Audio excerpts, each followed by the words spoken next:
Welcome to the Sales Influence Podcast, where we talk about finding the why in how people buy. I'm your host, Victor Antonio, and today I got to talk about this great question I got off the YouTube channel. So in case you're wondering, I do monitor the YouTube channel. And by the way, if I haven't responded to your comment, I do my best, but I get a lot of comments, if you know what I mean. But anyway, this one came from somebody whose name I know I'm going to screw up, but I'm going to go for it anyway. Aditya Wadwa. Okay, I'm going to call you AW if you don't mind. AW had a question. AW was saying, I was watching one of my videos called Starting a Sales Conversation and Cross-Selling. If you have not seen that video, you should really check that one out. It's on YouTube. Starting a Sales Conversation and Cross-Selling. Put that in the YouTube search bar. You should be able to find it. So here's the question, and I think it applies to those of you who have to do a lot of B2C selling. It says, hey, Victor, great stuff. Thank you, AW. Saw for the first time, but can't stop watching your videos one after another. Ooh, man, that's what I love to hear. He says, or she says, I am in the middle of taking some big sales-related decisions for my wedding photography business. So those of you who do wedding photography, you might want to pay attention. But really, if you're into selling B2C, you really want to pay attention to this podcast. He says, do you have a video about getting a sales call when the customer right away asks about the price of your service? Should I share the price? That's the big question. Should I share this price? Give me an idea about the price or ask for the meeting. What should I do, Victor? Or just ask for the meeting or something else. Can you help? Thanks a lot. Okay, there's a lot of begging in there as far as he doesn't know what to do. So when somebody calls you up and asks you for a price, first of all, I hate those phone calls. So if you're with me on that, high five me if you know what I mean. Now, my response was very simple. It's a great question, I said. When somebody asks for a price, remember, you're in control. They want information you have. And because they want information you have, you are somewhat in control. But we also have to consider the fact that this customer wants a piece of information. And that piece of information is price. Here's the problem. If I give the person the price without qualifying what that price really is, there is no value around that price. Remember, price is one thing, value is another. So if the person says, hey, how much do you charge for wedding pictures? And I say $1,000, they can just go, whoa, that's more than I expected to pay. Well, compared to what? Compared to what? What are they comparing against? See, so if you just ask the question, you're really shooting yourself in the foot. But at the same time, here's the conundrum. We want to answer the question because the customer is asking us the question. So what do? We don't want to give them price without qualifying it, but the customer is insisting on a price. So what do? A, you listen to this podcast. B, you do the following. So when someone asks for a price, what you should say is, well, Mr. X, it could be anywhere from $200 to $2,000, depending on what you're looking for.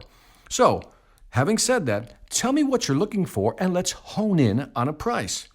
Now, what's brilliant about that strategy, giving them a range, that's the key here. You want to give them a range that you're actually giving them the information they want. They asked for a price, you gave them a range. Now, it wasn't a specific price because you still have to ask questions.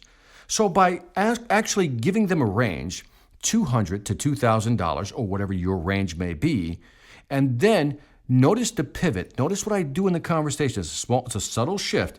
It says, well, Mr. X, it could be anywhere from $200 to $2,000, depending on what you're looking for. Notice I make it about them. So tell me, here comes the pivot. Tell me what you're looking for, and then let's hone in on a price. What I am saying is, hey, let's talk about this, and then I can give you a more specific price. And this is a very fair way to approach this conversation. Again, the downside is if you just give somebody the price, then it's not going to mean anything because they don't know what the value is. You also might scare them away. For example, let's take two extremes here. If I give a price that is so ridiculously low, I'm going to be suspicious, like, well, why is it low? Okay, this guy must not be a quality photographer. If I give you a price that's too high, you might think, okay, this guy's high end, so therefore I don't want to hire. I'll be overpaying here. So you can't win. By giving out a price, you can't win. The only way to win in this game is to give them a range. So pick a range that has a low end and a high end. And what is the customer thinking? The customer is definitely hoping that it's going to be closer to 200 than it is to 2,000.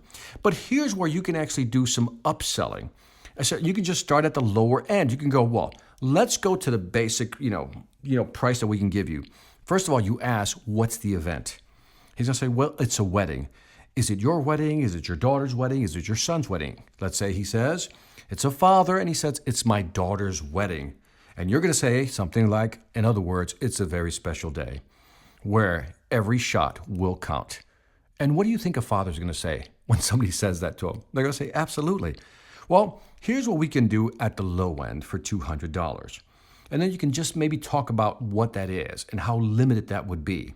But then I would go right back to asking questions. What did you have in mind? Is that all you wanted, or did you have something else in mind? And they're going to say, well, I don't know what I really wanted. Here's what I was thinking about, but I've never done this before. See, this is where you have an opening now to be an expert, to become an advisor.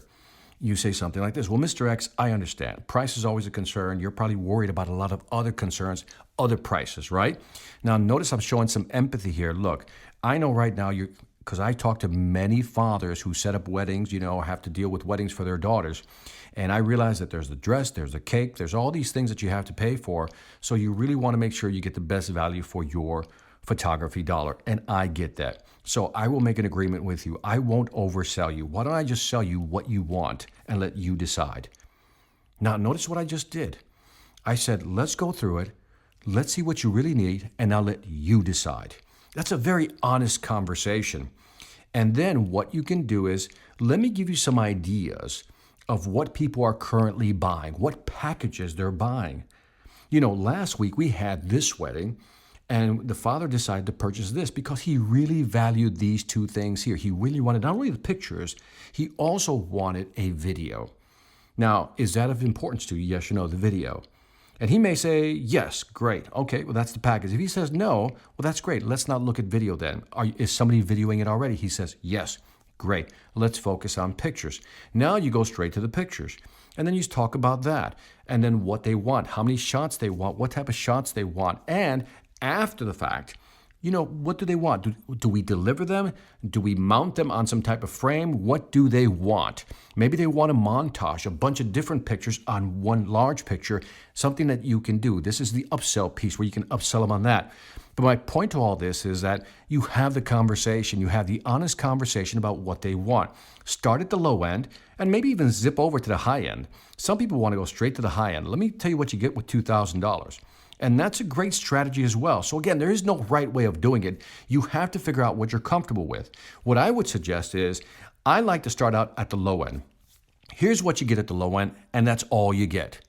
At the high end, and I zoom over at the high end, you get this long list of things. And most people will say, whoa, that's more than I need. Well, remember my past podcast, when somebody says that's more than my need, what I usually say is, well, let's go ahead through the list, and why don't you tell me what you want to take out? And many people will hesitate to take out a lot of things, which will give you a higher average price. So again, listen to my other podcasts on upselling, and remember, that's called the endowment effect. It's hard for people to take things away once they've taken mental ownership. So again, the point of this podcast is when somebody asks you a price, don't give it to them. Control the conversation. How do you do it? You give them a range. Don't give them a price because it has no value. It doesn't mean anything. But if you give them a range, now you can qualify the value from the low end all the way to the high end. And hopefully, as you're having that conversation, let them think they're in control. Let them be in control. But at the end of the day, you know what you need to sell them because you've done enough weddings. So again, I hope this helps. Keep in mind, I'll repeat it for the third time. Do not provide pricing when somebody simply asks you for it. It will mean nothing. It's like when somebody says, Victor, how much does it cost to train? I said, well, I don't know. What are we talking about? It can cost for as little as this, or it can cost as much as that. I said, what are you talking about? What do you need? And right there, I just pivoted the conversation. So keep this in mind. Always provide a range, never provide a price. That's it for this Sales Influence podcast. Don't forget to leave me some feedback. Hey, what I need from you guys, if you're listening to this and you really dig what I am saying, you love this podcast, I need you to go over to iTunes, give me some 5-star ratings, make me feel good, show me some love if you know what I mean. But anyway, also check out my sales training website, seminarsonselling.com, where you'll find great training videos, you know what's up, to help you make more money. Lastly, I want to thank you for listening. This is Victor Antonio, always reminding you, selling ain't hard when you know how. Take care. Every manager can feel it. The difference between a motivated, value-driven sales team and one that's stuck in a rut. CEOs know the difference too. They can see it clearly in the profit and loss columns. The question is, how do you get your team to this elite level? Is there something extra you can do to break through the remaining resistance and equip them with the right mindset to grow your business? Yes, there is. But you're not going to do it with one of those cheesy inspirational speakers or some self-proclaimed guru. What you need is someone with a real business track record to deliver key insights in a captivating way, to give your team the right tools for selling in today's tough marketplace. Enter Victor Antonio, experienced executive, innovative thinker, compelling speaker. He's ready to deliver the message you need your people to hear, not with a canned speech, but a customized, dynamic keynote designed to deliver results. Bring Victor Antonio to your next event before the competition does.